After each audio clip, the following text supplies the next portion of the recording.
In just 9 minutes, uncover the most powerful insights from Andrew Huberman's deep conversation with Dr. Richard Schwartz. Discover how to heal past wounds, overcome anxiety, and access your true self using internal family systems therapy. Stay till the end to learn practical tools that can transform your mind and emotions for lasting inner peace.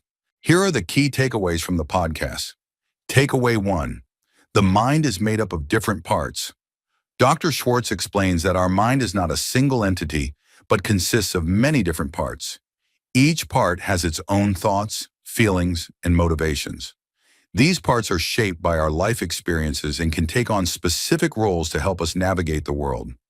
Some parts carry pain from past events, while others act as protectors to keep us from feeling that pain.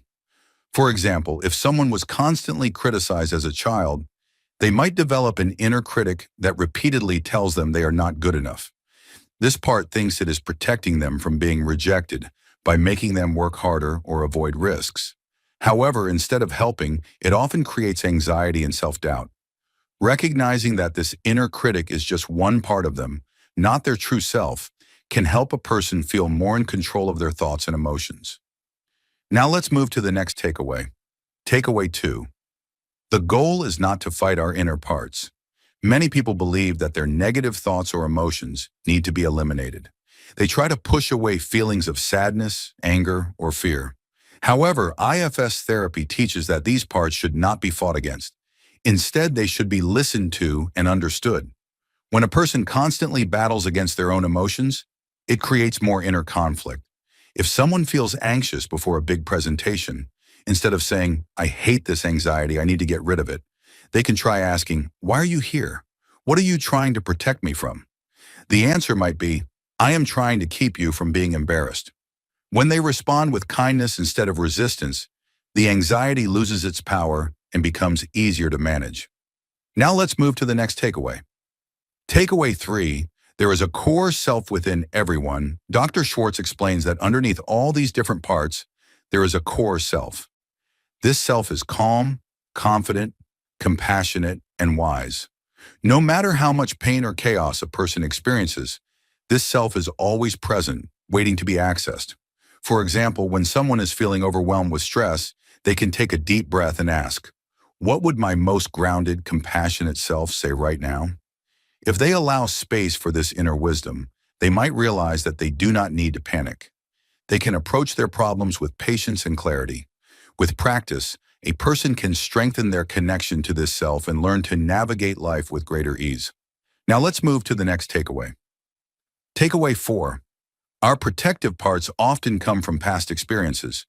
Many of the behaviors that people struggle with, such as avoiding confrontation, overworking, or shutting down emotionally, come from past experiences. When a person goes through a painful or traumatic event, a part of them may take on a role to help them survive. For example, someone who grew up in a household where showing emotions led to punishment may develop a part that refuses to express sadness. As an adult, this part may make it difficult for them to open up in relationships. Even though this behavior was once necessary for survival, it can become a barrier to deep and meaningful connections later in life. Understanding where these protective parts come from allows a person to work with them instead of feeling trapped by them. Now let's move to the next takeaway. Takeaway 5. Healing happens when we listen to our wounded parts. Instead of suppressing painful emotions, IFS encourages people to listen to and take care of the parts of them that are still hurting. Dr. Schwartz explains that these wounded parts, called exiles, often hold memories of past pain, rejection, or trauma. When ignored, they can cause distress in unexpected ways. For example, if someone carries a deep fear of abandonment from childhood, they may overreact when a partner does something small, like not responding to a text quickly.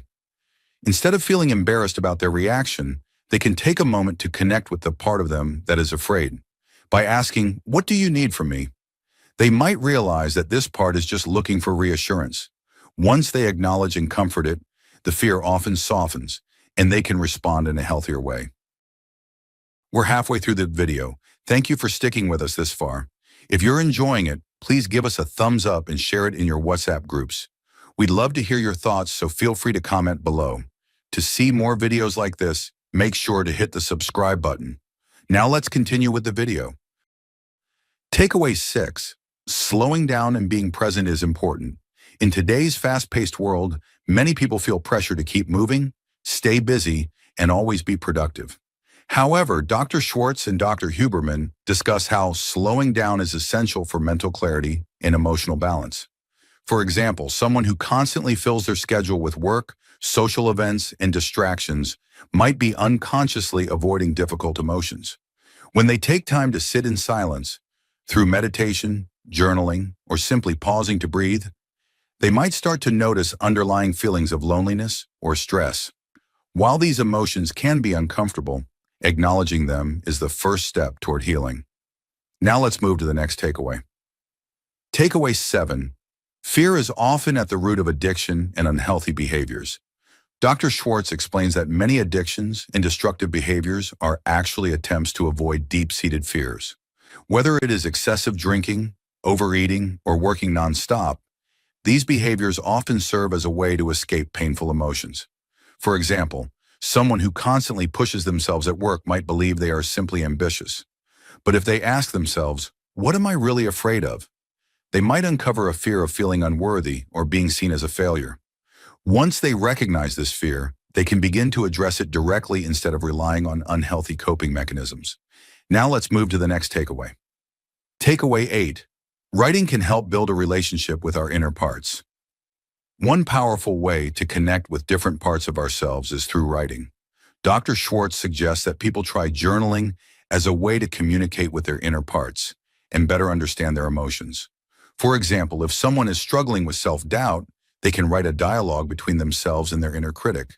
They might write, "My inner critic says I am not good enough." Then they can respond, "I understand that you are trying to protect me, but I have succeeded before and I will continue to grow." This simple exercise helps separate a person's true self from their fearful or critical parts, leading to greater self-awareness and emotional balance. Now let's move to the next takeaway. Takeaway 9. Changing the world starts with healing ourselves. Dr. Schwartz emphasizes that personal healing is essential for creating positive change in the world. Many leaders, activists, and influencers operate from a place of anger, which can make it difficult to inspire real transformation. When people work on healing their own pain, they are better able to approach challenges with clarity and compassion. For example, an activist who feels deep anger toward injustice might unknowingly push people away with their aggressive approach. However, if they take time to explore their own wounds and understand why they feel so strongly, they can learn to communicate their message in a way that inspires rather than alienates. This makes them more effective in their mission to create change. Now let's move to the last takeaway. Takeaway 10. Anyone can learn to lead with their self. With practice, anyone can learn to step back from their reactive parts and respond to life's challenges with clarity and calmness.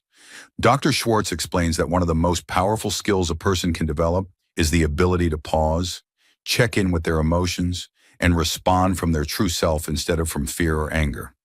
For example, if someone frequently gets defensive during arguments, they can practice pausing before responding. They can ask themselves, "Is this myself speaking, or is this a protective part of me reacting out of fear?" By making this a habit, they can transform their relationships and navigate life with greater confidence and peace. By applying these takeaways, you can develop a better understanding of yourself, heal past wounds, and live with more inner peace and confidence. Here is a brief introduction about Dr. Richard Schwartz. Dr. Richard Schwartz is a therapist, author, and founder of Internal Family Systems, IFS Therapy. Thank you for watching. If you enjoyed watching this video, please leave a like below and share this video in your WhatsApp groups. You can also discuss about this video by commenting below. To get more such videos in your timeline, press the subscribe button below.